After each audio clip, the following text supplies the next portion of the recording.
Hey everybody, welcome to Predators Gameplan with Shaun Smith here for ontheforecheck.com.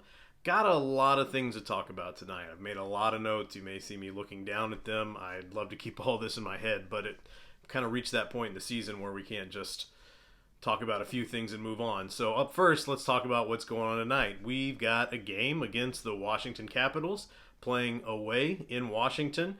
And while that certainly sounds exciting, I always enjoy seeing the Capitals play. I'm going to go ahead and point out that outside of the Predators, that is my favorite team. But before we move on and look at that, let's take a look back at the last game. Now, the Maple Leafs game was a big deal, and I've alluded to this before, but we've got some very pivotal games coming up right now where what happens in these games determines how the rest of the season is going to play out.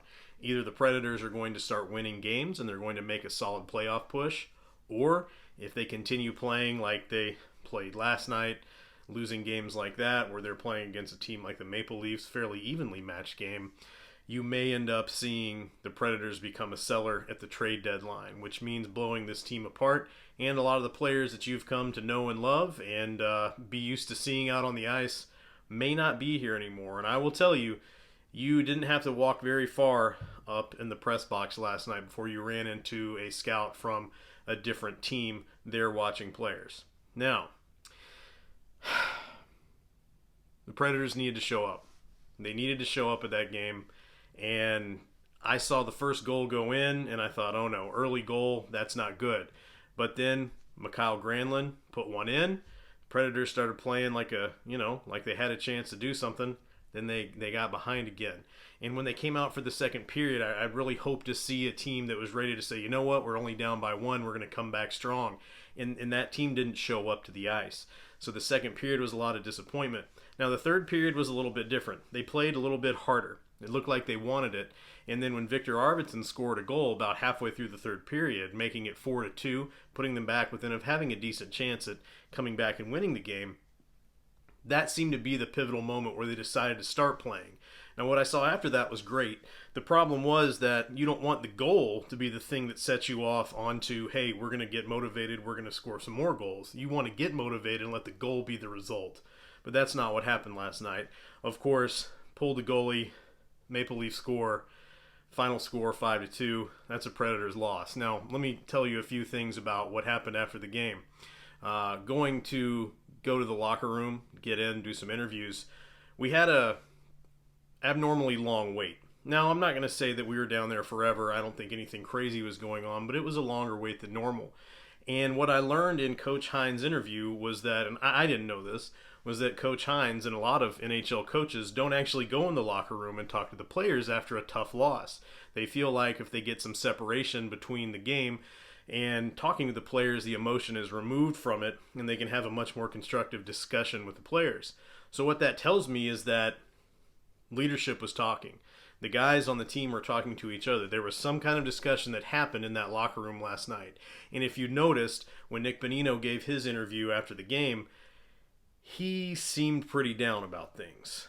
And you don't often hear the Predators talk like that about their own team, especially not lately. So I think what you're seeing is, hey, we've identified the problem. Coach Hines spoke to this in his interview after the game too. When the Predators get down, and this is nothing new, they don't come back very well. They start to play like they've been defeated, like they're hoping to get a goal instead of doing everything they can to get a goal. And when this is what's going on, you're not looking at a very good situation. You're not giving yourself a very good chance of winning the game. One of the things Nick Bonino said was the solution's in the locker room. And what that means is that the problem's in the locker room. And I don't mean that there's some cultural problem in the locker room where there's like some player on the team that's causing problems. I mean that they know that they're the ones, as a team, that are responsible for shutting down when they get behind. So that means the responsibility lies within them to get it back when they're behind. So we can't blame coaches anymore. We can blame the players, and we can say the players need to figure out what it's going to take for them to get their heads in the game when they get behind and stop playing like they've been defeated and start trying to win games. Now, they have a really good opportunity to show that they can win a tough game tonight against the number one team in the NHL, the Washington Capitals. The Washington Capitals have some pretty big threats on the ice. Number one, they've got Alexander Ovechkin. I don't really need to say too much there. They also have John Carlson. The man is a force to be reckoned with. And if you want to compare someone to Roman Josi for being a defender that has got a shot at winning the Norris Trophy, this is going to be Josi's main competition. So we can't say, well, they have Ovechkin, but we've got Josi, because they've got Ovechkin, we've got Josi, they have Carlson. They have answers to these things. Now, the game against the Maple Leafs, you're looking at two teams that were pretty evenly matched. This is the best team in the NHL.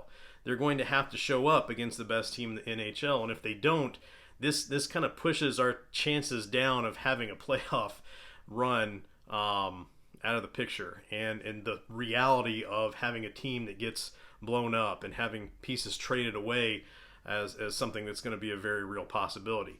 That's not what I want. I want to see them do well. I want to see them win. I want to see them go to the playoffs. I assume most of you do too. But the reality is they're really kind of dangling on a precipice here that has a very good chance of everything going south rather quickly. So my hope for the game tonight is that they can go out, they can make things happen, and if they do get down early, they can say, you know what, we're not going to play down, we're going to play up. Let's make our motivation be to get those goals back instead of playing around a little bit, not trying too hard, and then maybe getting a goal and then getting fired up. Let's get fired up before we score the goal, and that can be the thing that leads us to those goals to come back. Now, the other thing I can say, one of the things they were working on in practice, and I was not there, I heard it reported, but I saw evidence of this at the Maple Leafs game, was one of the things they've been working on is getting somebody to come into the zone, take a shot from the top of the circles, and then look for that deflection from somebody in front of the net. I think you saw a lot of deflections if you watched that game. I know I did, and I think that's something that can work. So hopefully with a strong net front presence and the focus on getting people to the net and getting some shots from a little bit more of a high danger area that have a better chance of bouncing in instead of perimeter shots, hopefully you're going to see some more scoring, and hopefully that scoring leads to a big win. Okay, before I let you go, my kids are going to make their regular first goal of the game predictions. So up first, I'm going to have my son, Kalen. Who's going to be tonight, Kalen? Victor Arvidsson. Victor Arvidsson, and my daughter, Katie. Captain Roman Josi. The Captain Roman Josi. So hopefully those guys will get on the board tonight. Maybe these kids can get on the board and stop having a 0 for 7 or 8 streak going here. See what we can make happen, guys. Hope everything goes well. Hope we get a W tonight.